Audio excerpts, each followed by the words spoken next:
She is known as a cold-hearted, rich, and elegant young lady. So why is she asking for a kiss from this seemingly ordinary guy?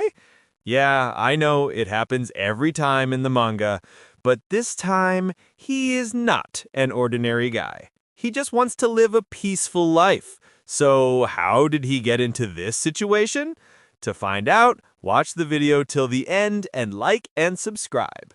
He calls out as his mind drifts to thoughts of the calm, ordinary life he had before that day.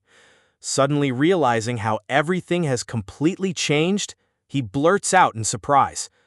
When he calls her hesitantly, she asks for a kiss, leaving him baffled and wondering what's going on.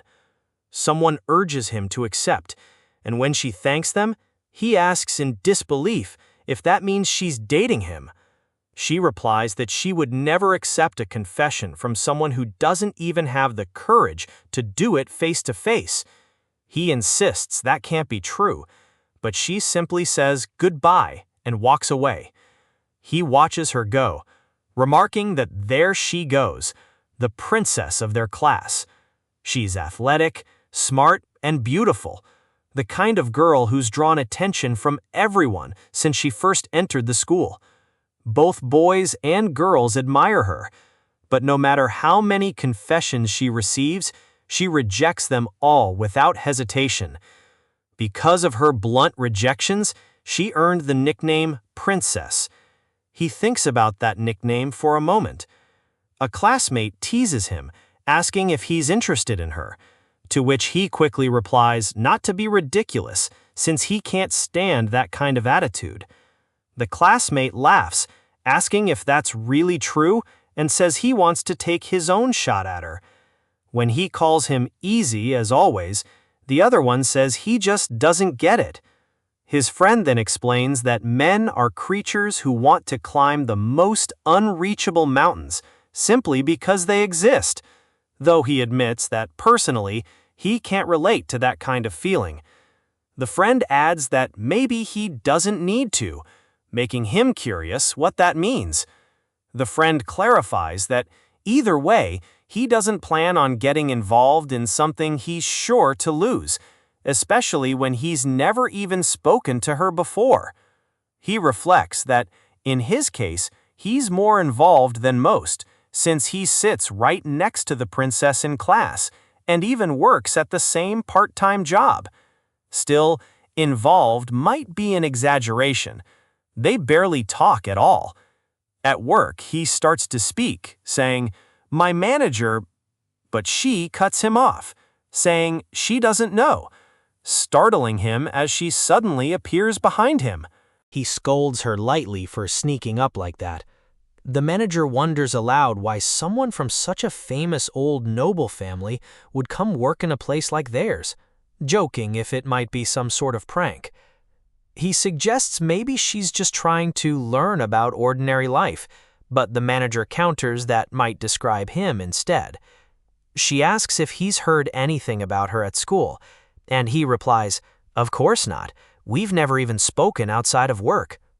The manager muses that maybe because it's him, he might actually understand her a little, though he thinks to himself, there's no way.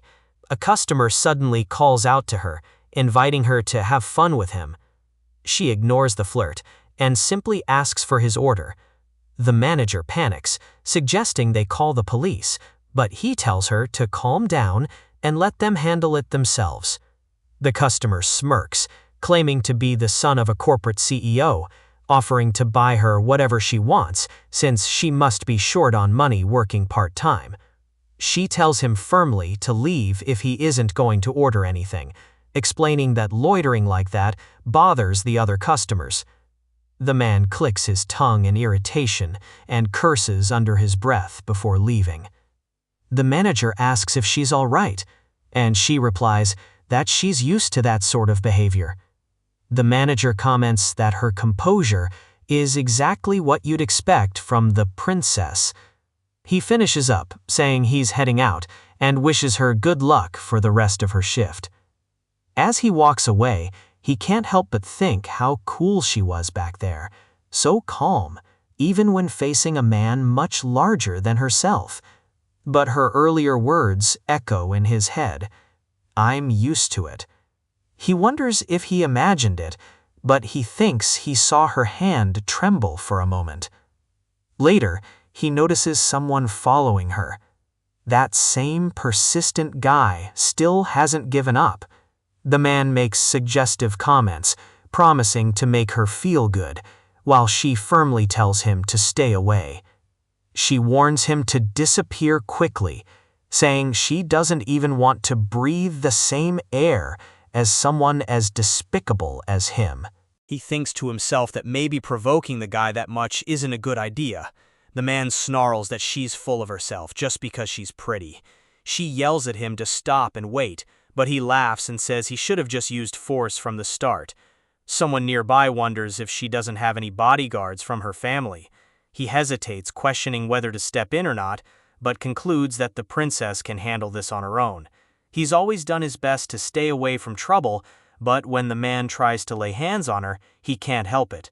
He shouts, kicking the guy hard enough to send him stumbling back in shock. With a cold glare, he warns him that hitting a woman makes him the lowest of the low, and adds that next time he won't miss. The man curses furiously, yelling about his precious hair and demanding if he thinks it's okay to raise a hand against him. Calmly, he corrects him, saying it wasn't his hand, but his foot. Enraged, the man swears he'll make sure people like him never get to speak again. But as he swings, he's stunned that his punches aren't landing at all, while the other quietly notes that it's all about maintaining the right distance. Confident in his grip strength, he figures this will be easy to control, and decides to teach the guy a lesson. The man yells that he can't move, demanding if they even know who he is, threatening that his father won't stay silent, and that this will ruin their social lives. She finally steps forward, asking if he still hasn't realized who he's dealing with. Calmly, she mentions that his father must be going through a rough time right now. Then, with composed elegance, she apologizes for the delay and introduces herself, reminding him they'd met once at a party. He stammers in confusion. When it clicks, he shouts her name in shock, realizing she's from their parent company, a major shareholder from a prestigious family. He mutters that he vaguely remembers now. She tells him that she'll have a nice little chat with her father about what happened today. Panic hits him immediately, and he pleads for her to keep it secret. She agrees, but firmly orders him to leave at once. After he rushes off, the boy asks if she's all right. She brushes his hand away, keeping her composure, and tells him to stay back. Then, in a cool tone, she asks what he wants in return for saving her. He replies that he wants nothing. He simply saw an acquaintance being attacked and stepped in. That's all. He expresses relief that she's unharmed. She gives a short nod, saying she understands, but then tilts her head, surprised, and asks if that's really all. He confirms it, though he can't help but think it'd be rude to mention how her hand had been trembling earlier. Suddenly, she laughs slightly. When he asks what's wrong, she says it's nothing, that she understands now. Then, a little hesitantly, she thanks him for saving her. With that, she says goodbye and walks away. He almost calls out to her, but stops himself, wondering if he should offer to walk her home. In the end, he decides it's too late. Meanwhile, she laughs quietly to herself, thinking that was all, and wondering why he tried so hard over something so small. Later, her butler asks what happened, but she casually brushes it off, saying she just tripped on a stone. Then she pauses and asks if he could tell her something. The next day, he finds himself wondering why he got involved in that whole mess yesterday. The manager reminds him to smile, and he agrees half-heartedly, sighing as he recalls that his usual policy is to stay out of troublesome things. Still, Something about his behavior today feels strange. He notices that she's been acting oddly all day. Everywhere he goes, he somehow interacts with her. Whenever their eyes meet, she winks, leaving him wondering if something's wrong with her eye. Later, she even sits next to him, smiling in a way he's never seen before, though she insists the seat was just empty. By the end of the day, he realizes she's been giving him subtle signals every time they meet, and before long, strange rumors start to spread. He's stunned, realizing his quiet school life has completely fallen apart. To get away from it all, he buries himself in his part-time job, exhausted. As he's getting ready to leave, he tells the manager he's heading out first. She wishes him well and asks if he's okay. He tells her not to worry and feels relieved that their shifts don't overlap today. Just then, she appears, greeting him with a calm, "Good work today." He replies that she worked hard too. She looks at him with a teasing expression and says she doesn't think he should be undressing in front of a lady. Startled, he quickly apologizes, asking why she's there, since he thought she had the day off. She tells him she came because she had something to talk about.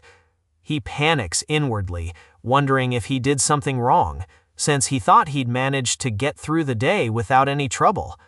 Suddenly, she steps forward and hugs him tightly, saying softly that finally it's just the two of them. He freezes, asking what she's doing. She answers simply, "I'm hugging you." She shouts, "That's not what I meant." She wants to know why. She leans in closer, sniffing him lightly, and murmurs that he really is something. She comments that he smells nice, and that she likes his fragrance, while he stammers, asking if he isn't getting a bit too close, completely confused about what's happening. He stares in disbelief, wondering if this is really that same princess. Realizing this could turn bad in multiple ways, he tells her to let him go. She refuses, which he admits was a clever move. He sighs, asking what he has to do to make her let go. She mutters something softly about herself that he doesn't quite catch. Then she looks him in the eyes and says, "That's right. When you want to say something, you have to say it while looking the other person in the eye." With a playful smirk, she adds, "If you kiss me, I'll let you go." She stammers in shock, realizing she's completely different from the composed, elegant girl she pretends to be at school. The scene picks up where it left off. Nana looks at Ichiga and softly says, "Kiss me." Ichiga narrates that he felt cornered, pressured by her sudden request. His mind spins as the image of the ice-cold princess she had at school shatters before his eyes. He refuses, saying, "You're not my girlfriend or anything, just a classmate, so why should I kiss you?" Nana pouts. "Then hug me." He sighs. "Are you a kid?" Wondering if this was really the same cold, untouchable girl from school. But Nana stands firm, declaring she won't let him leave until he hugs her. Ichiga thinks he can't just stay frozen there forever. "If I hug you, you'll let me go, right?" She nods, promising yes. He hugs her, and to his surprise, it doesn't feel awkward at all. Just then, the shop manager walks in and asks if he's all right. "Yeah," he replies. From within his arms, Nana quietly asks, "How much longer?" "Just a little longer," she answers herself, holding on tightly. Ichiga wonders, where did your cold side go? When he finally lets go, he tells her it's not safe to stay there any longer and that she should head home. Nana blushes and murmurs, "Ichiga's house." He stammers, "It's just an apartment. Why are you smiling like that?" But she stays quiet. They head to his place. Ichiga offers, "Do you want anything?" But Nana only looks around curiously. "You won't find anything interesting," he says. She smiles. "It's pretty tidy in here." He then asks, "Why did you ask for a kiss back at the shop?" Isn't it obvious? I like you. He's taken aback. Why? Because when you saved me yesterday, you looked really cool. Then, looking straight at him, she asks, will you go out with me? Ichiga hesitates. You're from a rich family. Don't your parents decide that for you? She admits, yeah, but isn't it the same for you, Ichiga, the next head of the Ichiga family? He's shocked, she knows. She explains she's aware your family is also noble. Ichiga narrates, as heir to the Ichiga family, all that's expected of me is to produce an heir. I've accepted it. I'll marry whoever my parents choose. Nana looks sympathetic. Your family really is strict. He nods. My little sister doesn't like it either. She admits, I'd like to meet her someday, with a smile. Ichiga teases, so that's your plan, win my sister over first? Ichiga thinks, talking with Nana like this feels peaceful. Sometimes spending time like this isn't so bad. After finishing her coffee, Nana stands up and says, today was fun. Yeah, he agrees. She blushes, hesitates to say something, but instead smiles. See you at school. Ichigo watches her leave and thinks, if she always smiled like that, she'd be really cute. The next day at school, Ichigo chats with his friend when Nana approaches. Do you have a moment? His friend grins and teases him, but Nana shoots a deadly glare, silencing him instantly. If you're busy, we can talk later, she says calmly. Then, with a composed smile, she announces, my fiancé has been decided. Everyone around them freezes in shock. I see, Ichigo replies quietly, though inside he feels something twist. He knows this is how things work in families like theirs. Have you met him? Soon. Good luck, he tells her. Yeah, she smiles before walking away. The class falls silent, some even tearing up. That evening, Ichigo receives a call from his father and is suddenly summoned to a hotel. He mutters that the marriage talks are moving too fast.